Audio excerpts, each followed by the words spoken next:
அவர்கள் கூட காமராஜர் ஆட்சி நல்லாட்சி என்று தீர்ப்பு எழுதி கொண்டிருக்கிறார்கள். ஒரு காரியத்தை செய்ய சொல்கிறார் காமராஜர். ஜிஓ இடம் தராது என்கிறார் அதிகாரி. ஜிஓ என்றால் என்ன என்று கேட்டார் முதல்வர். ஜிஓனா கவர்மெண்ட் ஆர்டர் என்றார் அதிகாரி. கவர்மெண்ட் ஆர்டர்னா என்ன என்றார் காமராஜர். பதில் சொல்ல முடியாமல் திணறினார் அந்த அதிகாரி. நீங்கள் எழுதி வைப்பதில் நான் கையெழுத்து போட்டால் கவர்மெண்ட் ஆர்டர் அப்படித்தானே என்று கேட்ட காமராஜர், நான் சொன்ன மாதிரி மாற்றி எழுதுங்கள், நான் கையெழுத்து போடுகிறேன் என்றார். அங்கே நிற்கிறார் காமராஜர். தஞ்சையில் மழை வெள்ளம், ஊரே மிதக்கிறது. வீட்டுக்குள் முடங்கி கிடக்கவில்லை முதல்வர் காமராஜர். நேரே போனார். வெள்ளம் சூழ்ந்த பகுதிக்குள் வேட்டியை தூக்கி கட்டிக்கொண்டு இறங்கினார்.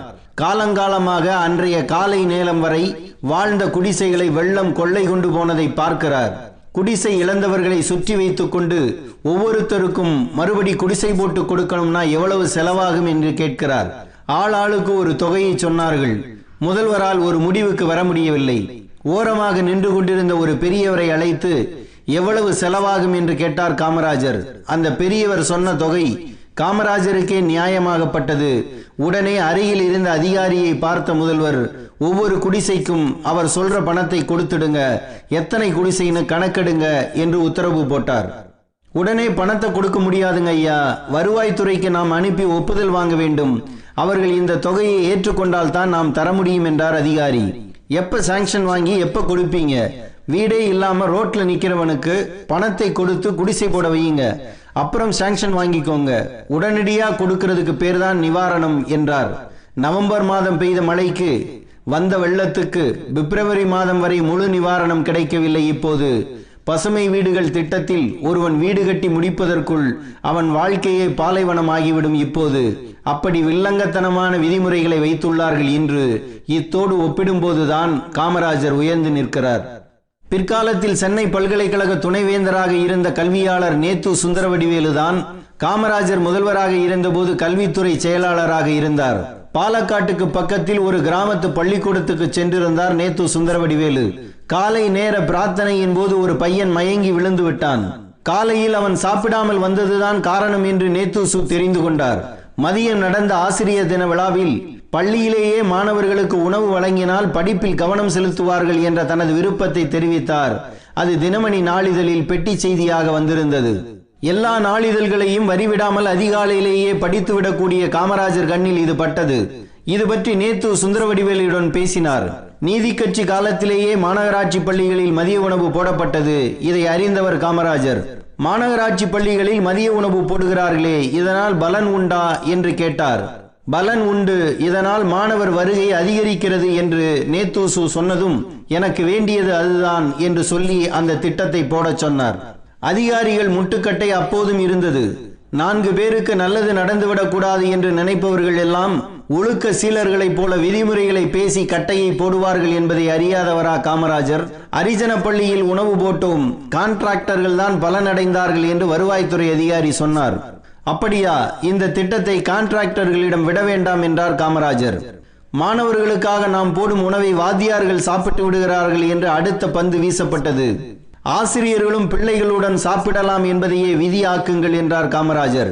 இப்படி வந்த எல்லா தடைகளையும் தடால் தடால் என தட்டினார். அவரை முடிவு எடுக்க விடவில்லை ரூல்ஸ் மன்னர்கள். மதிய உணவு போடுகிறோம் என்பதை கொள்கை அளவில் முடிவெடுக்கிறோம், எப்படி நடத்துவது என்பதை அப்புறம் சொல்லுங்கள் என்று சொல்லிவிட்டு எழுந்தார். அப்படி வந்ததுதான் மதிய உணவு திட்டம்.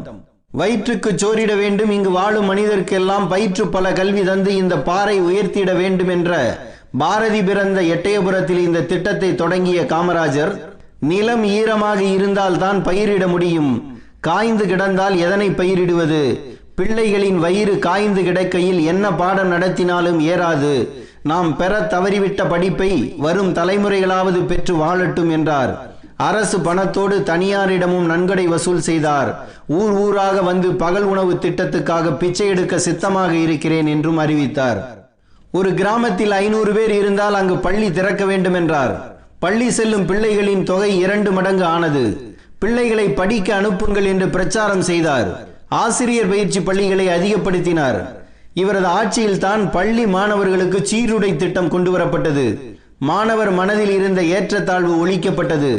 ஆசிரியர்களுக்கு ஓய்வூதியம், ஆயுள் காப்பீடு போன்றவை தரப்பட்டன. எந்த சொத்தும் இல்லாதவருக்கு கல்வி ஒரு சொத்தாகும்.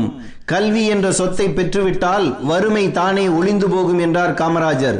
சமூக அரசியல் பொருளாதார காரணங்களுக்காக ஒடுக்கப்பட்ட மக்கள் மனதில், உடம்பில், குடும்பத்தில் தன்னம்பிக்கை ரத்தம் பாய்ச்சுவதற்கு காமராஜர் காலம் பயன்பட்டது.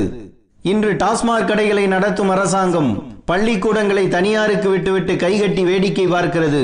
அவர்கள் செய்யும் அநியாய வசூலுக்கும் அரசுக்கும் எந்த சம்பந்தமும் இல்லை என்று தட்டி கழிக்கிறது.